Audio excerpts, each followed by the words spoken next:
নির্বাচনে জঙ্গি হামলার যে থ্রেট, আমরা মনে করি কোনো থ্রেট নেই, তারপরও আমরা সতর্ক অবস্থায় আছি। নির্বাচনে জাল ভোট দিতে যাবে, নির্বাচনের ব্যালট বাক্স ছিনতাই করতে যাবে এবং নির্বাচনের ফলাফল যদি মেনে না নিয়ে তারা যদি নাশকতা বিশৃঙ্খলা তৈরির চেষ্টা করে, এদেরকে বোধহয় প্রচন্ড ঝুঁকির মধ্যে এবার পড়তে হবে। একটা নির্বাচন কমিশনের প্রজ্ঞাপনও আছে যে আপনারা জানেন যে একটা নির্দিষ্ট সময় পর্যন্ত নির্বাচনের ভোটার বা যুক্তিসঙ্গত কারণ ছাড়া বহিরাগত থাকতে পারবে না। এদিকে আমাদের সজাগ দৃষ্টি আছে। আমরা সাসপেক্টেড জায়গা যদি বহিরাগতর উপস্থিতি এরকম যদি আমাদের নজরদারিতে আসে, অবশ্যই আমরা আইনানুগ ব্যবস্থা গ্রহণ করব। গোয়েন্দা তথ্যের ভিত্তিতে আপনার ঝুঁকিপূর্ণ না বলে আমরা বলি এটা গুরুত্বপূর্ণ, অধিক গুরুত্বপূর্ণ এবং সাধারণ কেন্দ্র।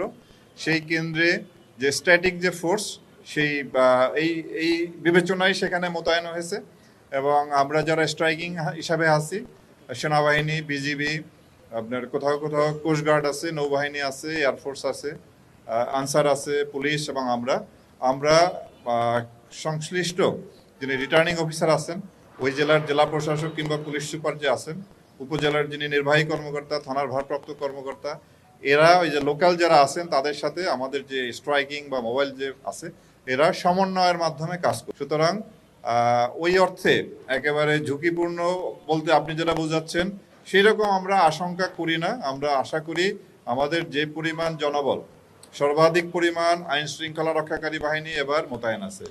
তো প্রযুক্তিগত যে সক্ষমতা, এটাও অন্যান্য বারের চেয়ে সবচেয়ে বেশি। আমাদের আপনার অলমোস্ট প্রতিটা কেন্দ্রে সিসিটিভি আছে, পুলিশের প্রায় 25,700 মতো বডি ক্যাম আছে, এছাড়া ড্রোন আছে, আমাদের র্যাবের dog squad, bomb disposal team, helicopter, এগুলিও আছে। এরপরে আপনার যত ধরনের প্রযুক্তিগত যে সক্ষমতা, এটা অন্যান্য বারের চেয়ে বেশি। সুতরাং আমরা মনে করি, এবং আমি প্রথমেই বলেছি, আমরা যতটুকু প্রত্যাশা, ভালো নির্বাচন প্রত্যাশা করছি, তার চেয়ে ভালো ছাড়া খারাপ হবে না, তার চেয়ে একটু ভালো হবে, এটা আমার আশাবাদ। আপনার নির্বাচন আচরণবিধি লঙ্ঘিত হয় এই কাজগুলি যাতে করতে না পারে, এই জন্য আমরা সবসময় সজাগ দৃষ্টিতে থাকি, যার জন্যই যারা এই ধরনের অপরাধ করে তারা কিন্তু ধরা পড়ে যাচ্ছে। আজকে এখন থেকে নির্বাচনের আগ পর্যন্ত আমরা সর্বোচ্চ সতর্ক অবস্থায় থাকব এবং আমরা আশাবাদী যে এই ধরনের আচরণবিধি লঙ্ঘনের ঘটনাগুলি যাতে ঘটতে না পারে, সেজন্য আইনশৃঙ্খলা রক্ষাকারী বাহিনী, আপনার এক্সিকিউটিভ ম্যাজিস্ট্রেট, জুডিশিয়াল ম্যাজিস্ট্রেট সবাই মাঠে কাজ করছে এবং ইনশাল্লাহ আমরা বাকি সময়টাও সুন্দরভাবে সম্পূর্ণ কাটাতে পারবো। আমরা কিন্তু সম্মিলিতভাবে কাজ করতেছি। আমাদের র্যাবের যে সংখ্যা, তা দিয়ে আপনার এই প্রায় আমাদের কত ভোট কেন্দ্রের যে সংখ্যা, এতগুলো সংখ্যা কোনোভাবেই কাভার করা যায় না। আমরা সবগুলি বাহিনী সমন্বিতভাবে এবং আমাদের মধ্যে একটা চমৎকার সমন্বয় আছে, সেইভাবে কাজ করতেছি। আমরা মানে যে ড্যামেজ যতখানি সম্ভব ড্যামেজ কন্ট্রোল করার জন্য আমরা চেষ্টায় আছি। আমরা আশা করব কোনো কেন্দ্রে কিছু হবে না, এটা হলো আমাদের প্রত্যাশা। তারপরও যদি কোথাও এই ধরনের বিশৃঙ্খল ঘটনা ঘটে, আইন শৃঙ্খলা রক্ষাকারী বাহিনী যথোপযুক্ত ব্যবস্থা নিবে এবং আপনার যদি ভোট গ্রহণের মতো পরিবেশ না থাকে তাহলে ভোট গ্রহণ বন্ধ থাকবে। যদি ওই কেন্দ্র একেবারেই বন্ধ করা হয় কিংবা নির্বাচন কমিশনও বলেছে যদি ভোট গ্রহণ সম্ভব না হয়, ওই কেন্দ্র প্রয়োজন হলে ওই আসনের ভোটও বন্ধ হতে পারে যদি নির্বাচন কমিশন যেরূপ মনে করবে। তো সুতরাং একটা দুইটা কেন্দ্রে যদি এই ধরনের গন্ডগোল হয়, সেখানে পরে আবার ভোট হবে, আমরা বেশি শক্তি নিয়ে সেখানে করব। তো আমরা আশা করি কোথাও এই ধরনের ঘটনা ঘটবে না, এটা আমরা আশা করি। তারপরও ঘটলে আইনানুগ যে প্রক্রিয়া আমরা সেটা নিব।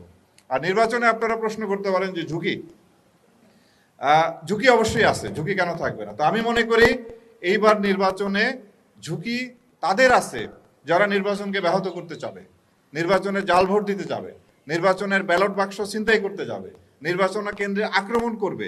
এদেরকে বোধহয় প্রচন্ড ঝুঁকির মধ্যে এবার পড়তে হবে এবং নির্বাচনের ফলাফল যদি মেনে না নিয়ে তারা যদি নাশকতা বিশৃঙ্খলা তৈরির চেষ্টা করে, আমরা সর্বোচ্চ কঠোর ব্যবস্থা গ্রহণ করব। এখানে আমরা কোনো রকম হেজিটেট করব না, সর্বোচ্চ কঠোর ব্যবস্থা গ্রহণ করব।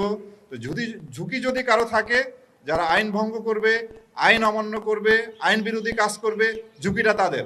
আমাদের মনে করি কোনো ঝুঁকি নাই, কারণ আমরা আইন অনুযায়ী কাজ করব, আইনের যে ম্যান্ডেট সেই অনুযায়ী আমরা কাজ করব।